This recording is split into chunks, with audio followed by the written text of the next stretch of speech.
Assalamualaikum warahmatullahi wabarakatuh. Perkenalkan, nama saya Muhammad Jasmin. Saya mahasiswa Fakultas Kesehatan Masyarakat Universitas Halmahera Kendari. Di mana pada kesempatan kali ini saya akan membahas tentang konsep rapid test COVID-19. Adapun definisi dari COVID-19 yaitu virus corona atau SARS-CoV-2 adalah virus yang menyerang sistem pernapasan. Penyakit karena infeksi virus ini disebut COVID-19. Virus corona bisa menyebabkan gangguan ringan pada sistem pernapasan, infeksi pada paru-paru yang sangat berat, hingga menimbulkan kematian. Adapun manfaat dari rapid test yaitu adalah untuk mendeteksi secara dini kasus COVID-19 sehingga pemerintah bisa melakukan tindakan tepat untuk memutuskan rantai penyebaran virus corona tersebut.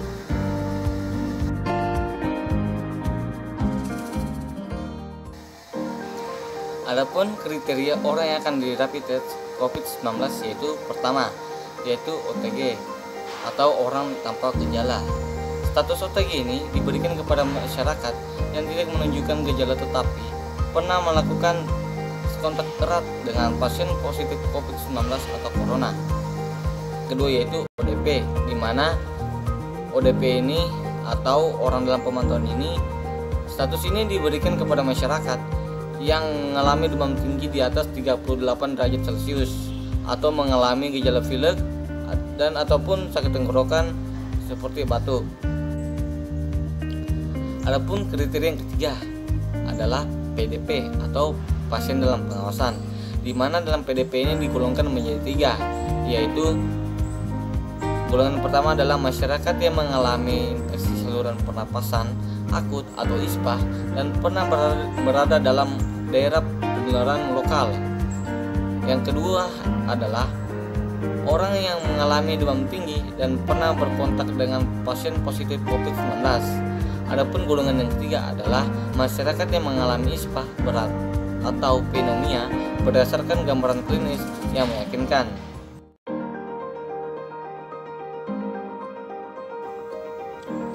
Adapun alat dan bahan pemeriksaan RDT atau Rapid Diagnostic Test, menurut Badan Pengkajian dan Penerapan Teknologi Indonesia menjelaskan bahwa alat rapid test serologi atau antibody mampu memberikan hasil cepat terhadap virus corona dalam waktu sekitar 10 menit. Menurut prakarya madya di bidang molekuler bioteknologi, Rapid Test Diagnostic Test atau RDT dirancang menggunakan plektron teknologi imunokromatografi sehingga dapat mendeteksi secara cepat. Rapid Diagnostic Test atau RDT dalam bentuk strip yang digunakan untuk mengetahui ada tidaknya antibodi COVID-19. Jika seorang terinfeksi COVID-19, tubuh orang ini akan merespon dengan mengeluarkan antibodi COVID-19 yang akan muncul pada hari ke-6 sampai hari ke-7 setelah infeksi. RDT ini didesain menggunakan platform teknologi imunokromatografi.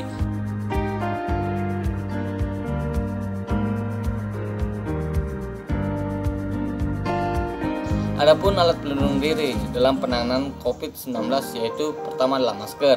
Masker adalah alat yang digunakan untuk menutup area hidung dan area mulut. Dalam penanganan COVID-19 ini terbagi menjadi 2. Yang pertama adalah masker bedah dan masker N95. Masker bedah merupakan masker penutup wajah yang terdiri dari 3 lapisan. Bahan yang digunakan untuk sekali pakai saja. Adapun masker yang kedua yaitu masker N95, di mana pada masker N95 ini dianggap paling efektif yang digunakan untuk pencegahan COVID-19. Adapun alat pelindung diri yang kedua adalah pelindung mata, di mana pelindung mata ini terbuat dari plastik yang transparan yang berfungsi untuk melindungi mata dari paparan virus yang dapat masuk ke dalam tubuh melalui mata. Terus alat pelindung diri yang ketiga adalah pelindung wajah. Sama halnya dengan pelindung mata, pelindung wajah ini terbuat dari bahan plastik yang sangat transparan atau jernih. Jenis alat pelindung diri ini dapat menutupi seluruh area wajah mulai dari dahi hingga dagu.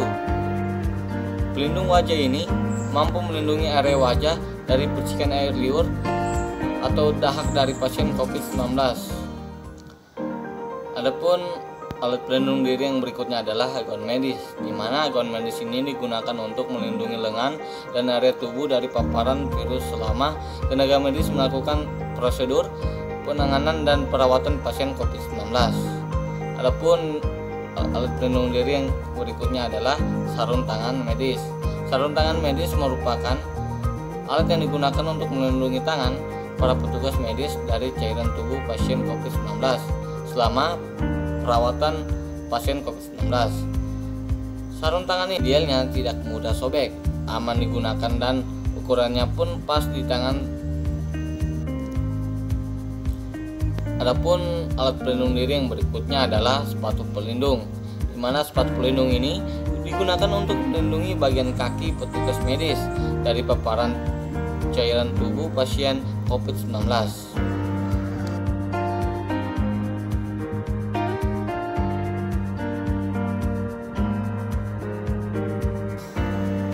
Dalam tahapan pemeriksaan COVID-19 terbagi menjadi 3 alur. Alur yang pertama adalah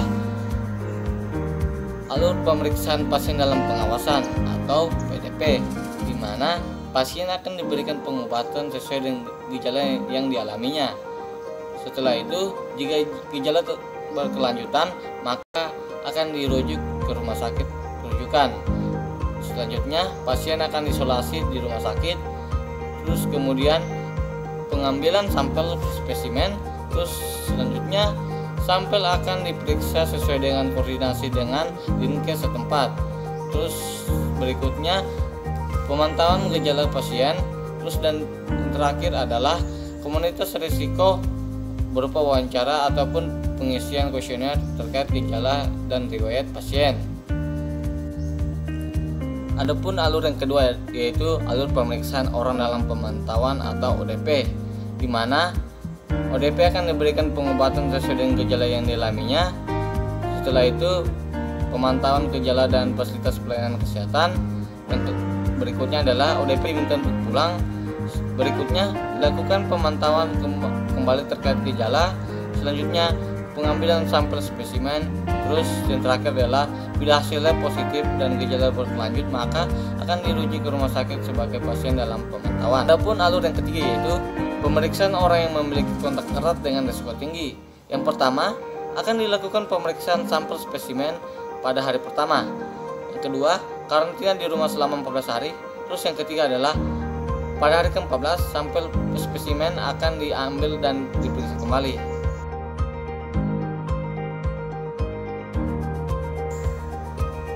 Adapun proses pengambilan sampel pemeriksaan corona atau COVID-19, yang pertama adalah tes swab, di mana tes swab ini merupakan serangkaian proses pengambilan sampel lendir dari saluran pernapasan. Yang kedua adalah sampel spesimen dibawa ke laboratorium sebanyak 2-3 ml. Sampel akan dimasukkan ke dalam tabung steril dan segera dikirim ke laboratorium. Terus yang ketiga adalah pengujian sampel. Setelah sampai di laboratorium, para laboran akan melakukan serangkaian uji tes pada sampel spesimen dengan prosedur RT-PCR. Spesimen tersebut kemudian akan ditelusuri apakah mengandung gejala genetik dari virus corona atau tidak. Yang keempat adalah hasil tes. Umumnya hasil tes corona dengan metode RT-PCR akan dikeluarkan dalam waktu kurang lebih dari 24 jam.